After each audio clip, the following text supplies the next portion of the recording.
Marquez and a triumph that felt empty. Marc Marquez reached the pinnacle of his career in 2025, yet for the first time, that peak felt like a silent abyss. The 7th world title he earned with Ducati, built on 11 GP wins and 14 sprint victories, did not ignite the familiar fire within him. As the world celebrated his triumph in Japan, Marquez was instead struck by an emptiness he had never encountered in all his years as a warrior of the racetrack. He stared at the podium without a genuine smile, as if this victory was merely the end of a long burden that had crushed his spirit since his 2020 injury. In his confession, he even refused to touch the bike at the next round. The emotion that should have lifted him instead drowned him. What remained was exhaustion, a long exhale, and the realization that becoming champion can sometimes hurt more than chasing the crown.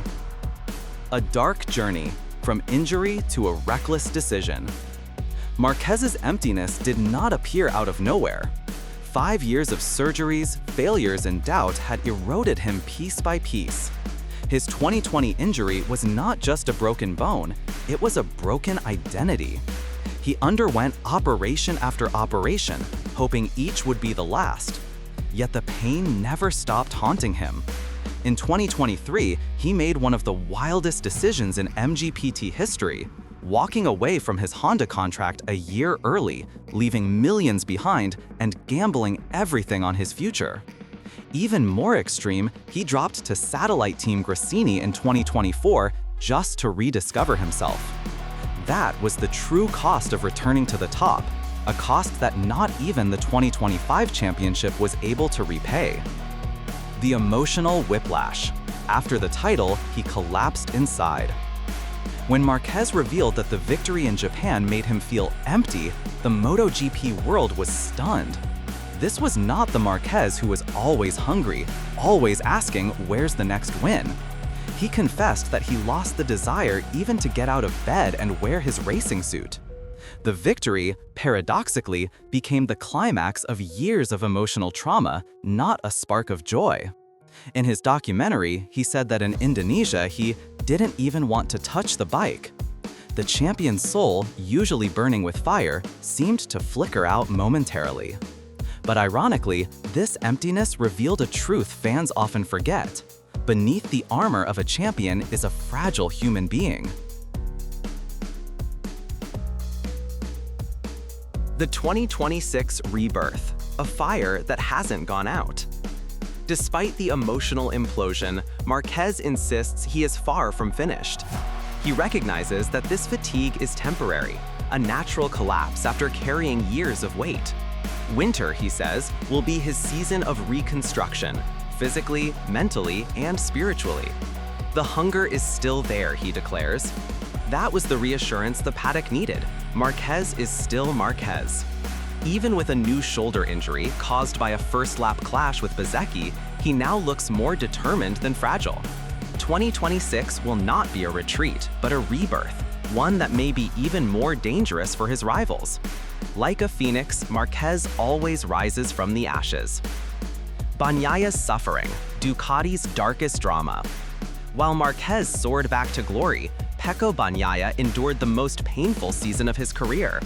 The former world champion was trapped in a spiral of technical issues on the GP25, losing front-end feel, experiencing violent shaking at corner exit, and watching his rhythm disappear. Commentator and racing legend Sylvain Guintoli admitted he could barely watch Bagnaia's suffering. Pecco managed just 3 wins amidst 10 DNFs. The season ended in heartbreak, falling from P3 to P5 in the standings. What he fought wasn't only the motorcycle, it was his own crumbling confidence. The front-end nightmare, Guintoli's terrifying description. According to Guintoli, Bagnaia's issue was not just technical, it was existential. In modern MotoGP, front-end feel is life itself. Lose it even slightly, and the rider is thrown into the jaws of catastrophe. Guintoli described how the sensation travels directly through the wrists, the tire deforming, shifting, twitching, almost trying to throw the rider off. Everything must be super smooth, he said, because you're always on the limit. Without that feel, Pecco entered every corner blindfolded, hoping the bike wouldn't betray him. That was the true tragedy, not the crashes, but the absence of trust.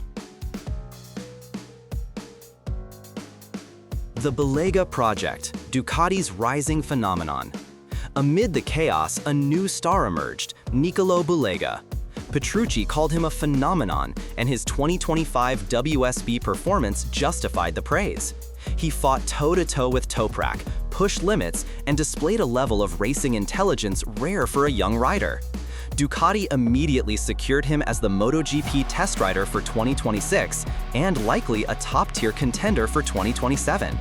Bulega even scored points in 2 substitute MotoGP appearances. That was not luck, it was a warning shot. Petrucci believes he will match Toprak within a year. MotoGP's next generation has arrived. Toprak's transition, a new era begins. Toprak Razgatlioglu, now a 3-time WSB champion, prepares to enter MotoGP with Yamaha in 2026. His departure from WSB opens space for Bulega, but also triggers a seismic shift. Will Toprak's extreme riding style translate to MotoGP? Many believe it will. Petrucci says both Toprak and Bulega have race-winning potential. Toprak's arrival brings a new flavor to MotoGP: raw aggression, brutal braking, and wild physics-defying moves that engineers struggle to explain. MotoGP is about to get much more unpredictable.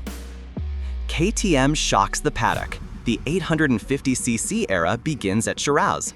KTM delivered the biggest surprise of the year, becoming the first manufacturer to put an 850cc 2027 prototype on track. While others are still sketching and simulating, KTM is already riding laps at Jerez. The video of Paul Espargaro riding the new machine sent a shockwave through the paddock. The engine's new tone, tighter, angrier, sparked speculation about how the next era of MotoGP will sound and feel. And to think KTM nearly withdrew from MotoGP due to financial crisis just a year ago. Their message is now clear. Not only are they staying, they're striking first. Toward 2027, MotoGP at a crossroads. With the 2027 regulation overhaul, reduced engines to 850cc, banned ride height devices, and toned-down aerodynamics, MotoGP is entering its biggest transformation since 2012. Manufacturers are nervous about cost, but engineers know this reset is necessary to revive racing quality. KTM is ready early, Ducati is grooming Bulega, Toprak is stepping in, Marquez is reborn, and Bagnaia seeks redemption. All these forces converging create a perfect storm.